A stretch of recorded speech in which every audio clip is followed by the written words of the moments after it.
primer lugar quiero, y antes de comenzar con la disertación, quiero agradecer la invitación a este importante congreso internacional, especialmente a la licenciada Laura Hernández y a todo su equipo por esta invitación que hace mucho tiempo ellos vienen organizando y preparando y que está teniendo y tiene un éxito importantísimo en más de 20 países. Y tengo el honor en esta oportunidad de realizar la clausura, el cierre y ser la última disertación del Congreso y de los que estamos representando a nuestro país, a la República Argentina. Gracias a esta obra social tan importante que ha dado y da todo el apoyo a este tipo de eventos, como es OSDEPIM. Y también quiero agradecer a Vida Sin Droga y a la Fundación para la Integración de la Cultura y Medio Ambiente, la Fundación FICIMA. Así que gracias por los auspicios, por el apoyo y fundamentalmente a los organizadores de este evento internacional tan importante que desde mi humilde lugar realmente les agradezco esta iniciativa por la educación y por la salud y por el medio ambiente que tanto realmente está necesitando nuestra cultura, nuestro país y en realidad en todo el mundo. Vamos a hacer unas reflexiones y la idea es poder recurrir a algunas herramientas de las ciencias sociales, humanísticas y de la filosofía en estas reflexiones sobre el cuidado de la salud mental, las adicciones, el cuidado del medio ambiente, fundamentalmente en niños, adolescentes y jóvenes. Estamos viviendo una situación a nivel mundial, especialmente en nuestro país, en Argentina, una situación realmente muy peculiar, única, que la humanidad ha conocido hace aproximadamente 100 años con la última llamada peste, ¿no? con esta peste española o gripe española, y cada 100 años se ha dado algo similar, pero en este contexto que nos toca vivir con esta peculiaridad que nos ha sorprendido a todos.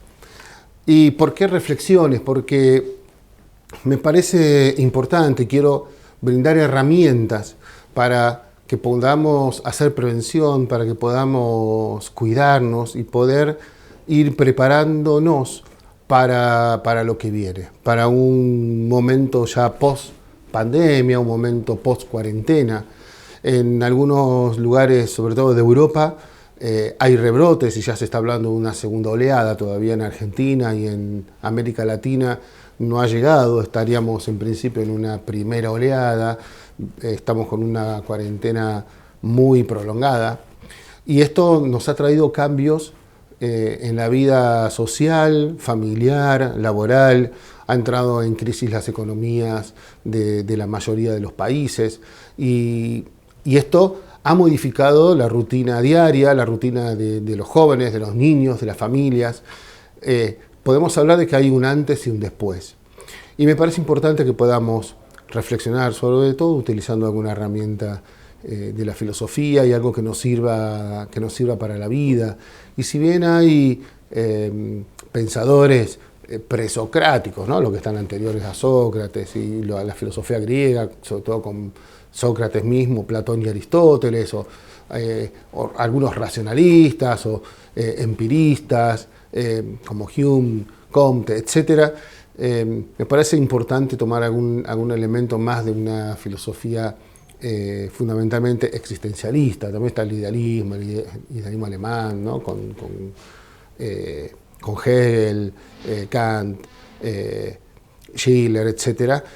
Pero la filosofía existencialista, donde podemos hablar desde Søren Kierkegaard hasta pasando por Sartre, por Marcel, por Nietzsche, por el mismo Martin Heidegger, creo que nos puede dar alguna herramienta que nos pueda servir en este momento que estamos que estamos pasando, que estamos viviendo, y que es un momento importante para la población y para los jóvenes fundamentalmente, y para los padres, padres sobre todo de los niños y adolescentes, el poder reflexionar acerca de la propia vida y acerca de lo que nos está pasando. Porque estamos viviendo momentos donde genera dudas, genera ansiedad, hay miedos, aumentaron las fobias, aumentó el consumo de drogas, hay más adicciones, aumentó la ludopatía, que es la adicción al juego, hay más fumadores, se está consumiendo más alcohol. Sabemos que hay estudios de muchas universidades y observatorios, etcétera, donde gente que no tomaba alcohol empezó a tomar alcohol, el que ya tomaba, toma más, y los que ya estaban más metidos, digamos, con esto, hubo un aumento más importante en el consumo de alcohol, pero además de alcohol, de otras sustancias. Los niños que están en las casas, los adolescentes acostumbrados a la interacción con sus pares, la escuela, las escuelas, por lo menos en Argentina y en muchos otros países, sobre todo latinoamericanos, que todavía no hay clases presenciales, entonces ha aumentado muchísimo el uso de la tecnología, ha aumentado la exposición a las pantallas, ha aumentado todo lo que hace a la vida y la relación de los jóvenes y de los adolescentes y de los niños a través de la tecnología. Los padres están empezando a conocer un poco más acerca de estas cosas, otros toman más distancia. Hay situaciones relacionadas también con el empleo, con pérdida de empleo, en algunos casos de que no se van a la oficina y ahí está el teletrabajo, y eso ha modificado también la vida de la familia, la vida de la gente, porque el teletrabajo hace que ya no se esté fuera de casa, sino dentro de casa, pero eso implica que en los horarios es prácticamente full time, porque la mamá o el papá están haciendo sus quehaceres y cosas de la familia, de la casa, la comida, los chicos, etcétera, y capaz que es a la noche y se ponen a trabajar. Y esto ha modificado también la dinámica familiar y de las personas.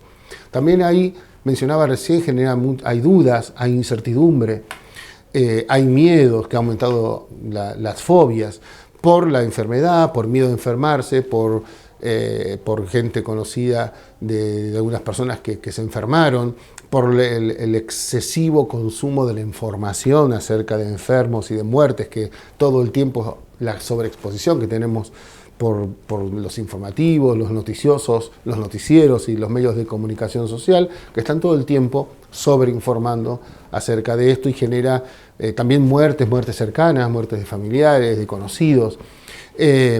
La propia limitación que nos pone ante la propia situación de que somos seres finitos, ¿no? Que somos seres que tenemos un fin, ¿no? Y nos hace reflexionar acerca también de la muerte y de la propia muerte, que es una situación que es tan natural como el nacimiento.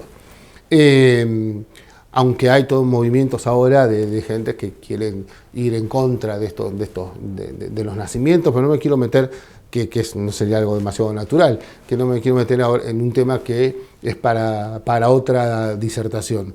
Ahora, estas dudas y esta incertidumbre genera ansiedad, y la ansiedad genera trastornos de ansiedad, se genera angustia. Angus viene del latín, una palabra que significa achicamiento, como estrangulamiento, y son toda una serie de sensaciones que se sienten en distintos lugares del cuerpo, muchas veces en el pecho, en el corazón, en la parte cervical. Bueno, por supuesto el estrés, el famoso síndrome del burnout, del quemado, todo esto está en juego en este tiempo de cuarentena, de encierro, que superamos ampliamente ya los 200 días, por lo menos en Argentina, y tanto la angustia como el trastorno de ansiedad lleva también a cuadros de depresión. La depresión es otra enfermedad, es otra patología, y quiero recordar que para la Organización Mundial de la Salud, la depresión es una pandemia, por la cual también hay que tomar medidas para hacer prevención. Acá es donde se juega y donde están interrelacionados, ¿no? La salud, el medio ambiente, la cuarentena, la educación, porque la educación es un proceso permanente, donde está la educación formal en la escuela, pero está la educación fundamental e inicial, primaria, que se da desde la familia. Y la educación es permanente, está relacionado con la cultura, en la cultura que nosotros vivimos y que nos ha hecho tener un cambio de vida y de generar una profunda reflexión acerca de lo que estamos haciendo, acerca de cómo era nuestra vida antes, cómo está transcurriendo ahora y cómo va a volver a ser. Y en esto es muy importante que podamos pensar y reflexionar, porque eso son decisiones que son de cada uno de nosotros. El mundo no va a ser igual después de esta pandemia, de esta cuarentena. Todavía no hay una vacuna, se está investigando, hay protocolos. Entonces, tenemos que ser conscientes que el virus está, que existe y que hay que cuidarse, hay que tomar los recaudos, el barbijo, ¿no? o el tapabocas, que todos tenemos, que lo tenemos que tener, sobre todo también con distanciamiento social, con los cuidados básicos con el alcohol en gel, el lavado de manos, el aseo, el cuidado. Eso hay que tenerlo porque el virus sigue estando y la vacuna al día de hoy no está.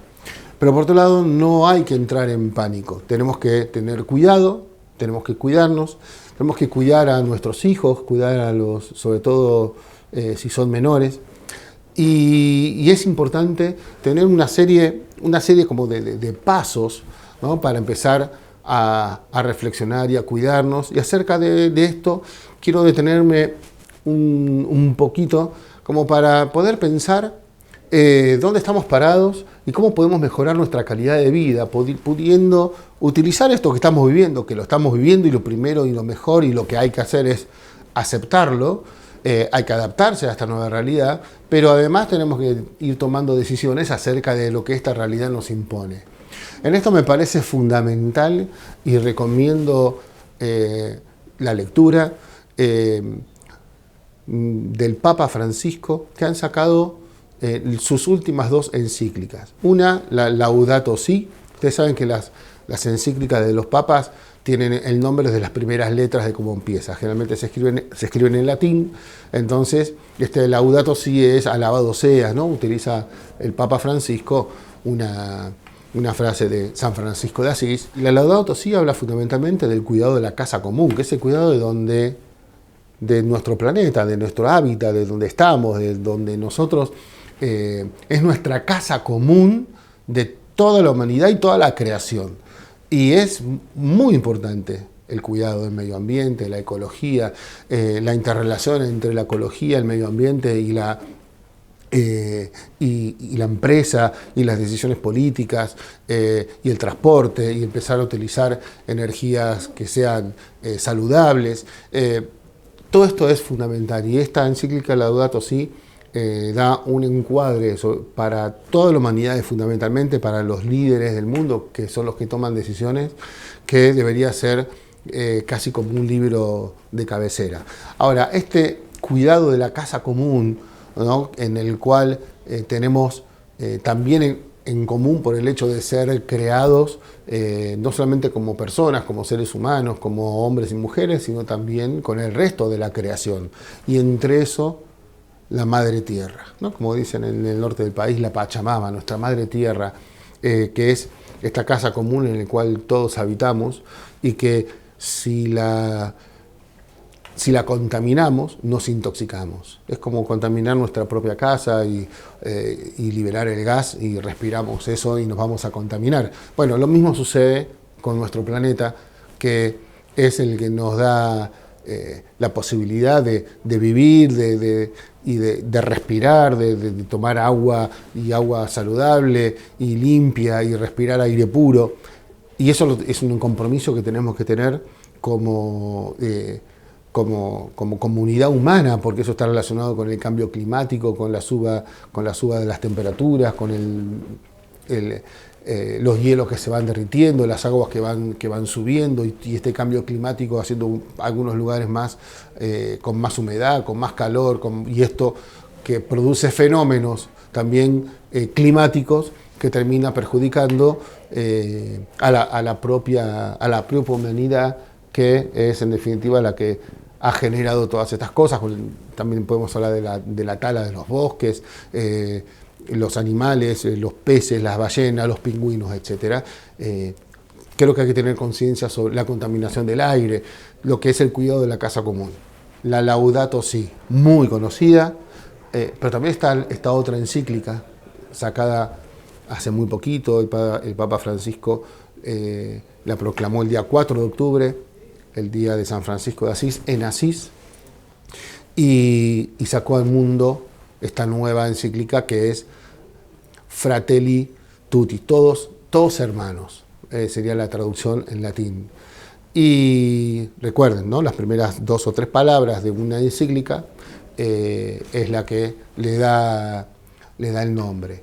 Ahora, esta encíclica ya habla no solamente del cuidado común, lo podemos vincular y relacionar con Laudato Si, está hablando de la vida, de la relación de las personas, y en el cual todos somos fratelli, ¿no? Todos, fratelli tutti, todos hermanos. Y hay una relación entre lo social, lo institucional, lo familiar, todo lo que hace a lo vincular, a la relación. La categoría de relación es fundamental en la vida del ser humano. Tanto que una de las definiciones del ser humano, además de la clásica de ser animales racionales, es que nosotros somos seres relacionales, y la cuarentena, una de las cosas que nos afecta es justamente la relación. Esta es otra lectura recomendada, vivamente recomendada, esta última encíclica del Papa Francisco, porque realmente con estas 2 encíclicas realmente tenemos como una para toda la humanidad, porque son encíclicas que no son preceptos religiosos, sino es cómo nos cuidamos entre las personas, cómo mejoramos la calidad de vida y cómo cuidamos el planeta. Así que hacia eso apunta. Y quiero puse estas 2 encíclicas como un cuadre, porque la idea es, y hay elementos de reflexión en estos textos, y como el tiempo es poco en esta exposición, quiero, además de poner el acento en estos puntos que acabo de mencionar, que podamos reflexionar también acerca de nuestro sentido de vida. Yo hablé del existencialismo, y es muy importante para todo el principio y toda la filosofía existencial, o existencialista si quieren, el sentido, ¿no? Viktor Frankl, en su libro, un médico psiquiatra que estuvo en los campos de concentración, escribió El hombre en búsqueda de sentido, y hace todo un desarrollo, ¿no? Las grandes escuelas y los grandes lineamientos de la psicología es una disciplina que sale de la filosofía, al igual que la sociología y otras más. Bueno, la filosofía es la madre de todas las ciencias. Las grandes escuelas de la psicología han puesto sus bases, sus raíces en autores, en filósofos, fundamentalmente existencialistas. Es innegable Freud, que ha leído a Nietzsche y todos los conceptos que toma, ¿no? Y toda la logoterapia y toda la filosofía ontológica y toda la psicología que viene de esta línea, como ha tomado conceptos de Nietzsche sobre el ser en el mundo. Y hay que reflexionar entonces cómo somos en este mundo, cómo estamos siendo. Me parece importante en estas consideraciones que podamos profundizar estas cosas. Tenemos elementos ya para la lectura, para una profundización posterior. Ahora, siempre tiene que haber 4 o 5 pasos a la hora de poder hacer análisis y cuidar la propia vida, ya sea en el mundo personal, laboral, familiar, educativo, social, incluso en la propia salud. Y los voy a mencionar como para ir cerrando, para ir terminando esta exposición. Pero me parece importante porque son como algunos mencionan como píldoras de vida, como pasa que la píldora está relacionada más al consumo, ¿no? de algunas, siempre hay que tomar algo para poder estar mejor, y esto no hay que tomar nada para estar mejor, sino pensar, poder reflexionar acerca de la propia vida y la propia existencia. Pueden ser como pequeños pasos, como pequeños bastones. ¿Qué es un bastón? Es un elemento, una herramienta que me sirve para en un momento de cansancio, en un momento donde uno está rengueando, donde uno le cuesta caminar en la vida, donde uno puede apoyarse. Y estos bastones podríamos decir, yo los sistematizo de esta manera, podemos hacer de muchas otras maneras, pero esta sistematización que hago es bastante general y es para profundizarla, pero a la hora de pensar la propia vida, y reitero, la educación, la salud, la familia, cualquier área de nuestra vida, lo primero que tenemos que saber y lo primero que tenemos que pensar es dónde estamos parados. Ese es el primer punto. Es lo que se llama un diagnóstico, ¿no? ¿Con qué cuento? ¿Qué tengo? ¿Cuáles son mis fortalezas y debilidades? ¿Dónde estoy parado? ¿Cuál es mi contexto? ¿Qué aliados tengo? ¿Qué enemigos tengo? Depende de qué estemos hablando, ¿no? Si estamos hablando de salud es una cosa, si estamos hablando de la vida laboral, personal o familiar es otra. Pero es el diagnóstico. Así como el médico hace un diagnóstico, o los que estamos en salud hacemos un diagnóstico respecto de una situación o una patología. Entonces, o a nivel social, ¿cuál es la regla? ¿Cómo se encuentra? ¿Cuál es el diagnóstico de una comunidad, ¿no? o una familia? Entonces, ¿qué es lo que está pasando? ¿Con qué cuento? ¿Qué es lo que tengo?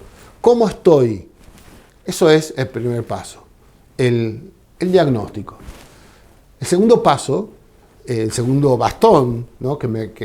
La segunda herramienta, la segunda pinza que vamos a utilizar como herramienta, es después de ver qué tengo, con qué cuento, cuál es la situación, cuál es el diagnóstico, un poco más técnica la palabra.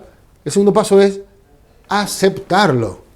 Tiene que haber una aceptación personal, existencial, acerca de esto que me está pasando, de esto que estoy viviendo, de esta situación laboral, de esta situación personal, porque la puedo entender, te la puede decir el médico, te la puede decir tu jefe, o te la puede decir tu mamá, tu papá, tu marido, tu esposa, tu hijo, tu hija, etc. Pero tiene que haber una aceptación de que no estoy hablando de resignación, que también podría serlo, depende de qué estemos hablando. La aceptación, el diagnóstico, esta es la realidad. Segundo, acepto la realidad, pero la acepto para cambiarla. La acepto para modificarla. Y ahí viene el tercer paso. Voy a ir más rápido por un tema de tiempos. Pero ahí viene el tercer paso. Una vez que conozco o veo cuál es el diagnóstico y lo acepto, entonces a partir de ahí viene un momento de discernimiento, un momento de discernir para la toma de decisiones. Entonces este tercer paso está, que podría ser tercero o cuarto, o un tercero que tiene el discernimiento y la toma de decisiones. El discernimiento es poder elegir qué es lo mejor entre distintos bienes, es decir, esto es bueno, pero esto es mucho mejor. Este camino me sirve, pero este me sirve mucho más. O entre un bien y un mal es mucho más fácil, uno elige el bien. Y a veces es el mal menor. Bueno, hay que discernir. Discernimiento viene de eso, ¿no? La zaranda era para los griegos, esta cosmovisión. Eso es el discernimiento. Y el discernimiento para la toma de decisiones. Porque una vez que yo sé dónde estoy parado, lo acepté y hago el discernimiento, tengo que empezar a tomar decisiones acerca de dónde voy a ir. Eso es plantearse objetivos. Objetivos que en salud será hacer un tratamiento, en la familia, depende de la realidad familiar de cada uno, en lo laboral igual, en la vida personal. Bueno, yo antes de la pandemia venía de esta manera, ahora tengo que mejorar, tenemos que salir todos cambiados. Fíjense, ahora la gente se está empezando a juntar en las plazas y el lugar de mayor acercamiento ya no es una discoteca o un lugar donde la gente se hacinaba, es lugares de naturaleza, donde hay verde, donde hay árboles, y está empezando a relacionarse incluso la familia en esos lugares. Y es muy importante que vaya también con los hijos y los jóvenes empiecen a relacionarse más con la naturaleza y menos con las pantallas, que es muy bueno, pero ahora hay que relacionarse más con la naturaleza. Entonces, el discernimiento para la toma de decisiones. El cuarto paso, entonces, ya es, y vamos a agregar uno más y cerramos, el cuarto paso es llevarlo a la acción. Si uno ya sabe dónde está parado, ya lo aceptó para poder modificarlo, empieza a tener incluso lo que se llama la resiliencia, ¿no? Esto a pesar de una situación conflictiva o no deseada, uno sale mejor que eso.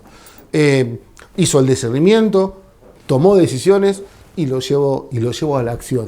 Aunque haya errores, aunque uno renguea, es un bastón. Uno está saliendo adelante y lo importante es la actitud optimista. El ver las cuestiones positivas, que esto es vida, esto lo podemos hacer porque estamos vivos, porque tenemos 2 brazos, tenemos 2 pies, podemos mover, podemos hacer un montón de cosas con nuestras vidas para crecer. Y una vez que tomamos llegamos a este aspecto, a este punto, el quinto punto y el último, o el quinto bastón si quieren, es poder revisar todo lo que hice. Y poder revisar desde el primer diagnóstico hasta la toma de decisión. Y poder revisarlo si el diagnóstico lo hice bien, si el discernimiento lo hice bien, si las decisiones las hice bien y si la implementación de esas decisiones la hice bien y utilicé todos los recursos que tengo para eso, los recursos personales, etc. Esta evaluación, esto se va retroalimentando, por eso es muy importante evaluarlo, porque en todo este proceso, cuando uno llega a este momento de la evaluación, uno está crecido. Aunque uno piense que puede estar yendo para atrás, uno creció porque hizo todo este proceso de reflexión, de crecimiento, de discernimiento, de aceptación, de sentido de vida, y puede evaluar y a partir de ahí poder ver cómo estaba antes, cómo estoy ahora, y volver a hacer el ejercicio. Bueno, después de todo esto, ¿cómo estoy ahora? ¿Cuál es el diagnóstico? Lo acepto, hago el discernimiento, tomo las decisiones y vuelvo a evaluar.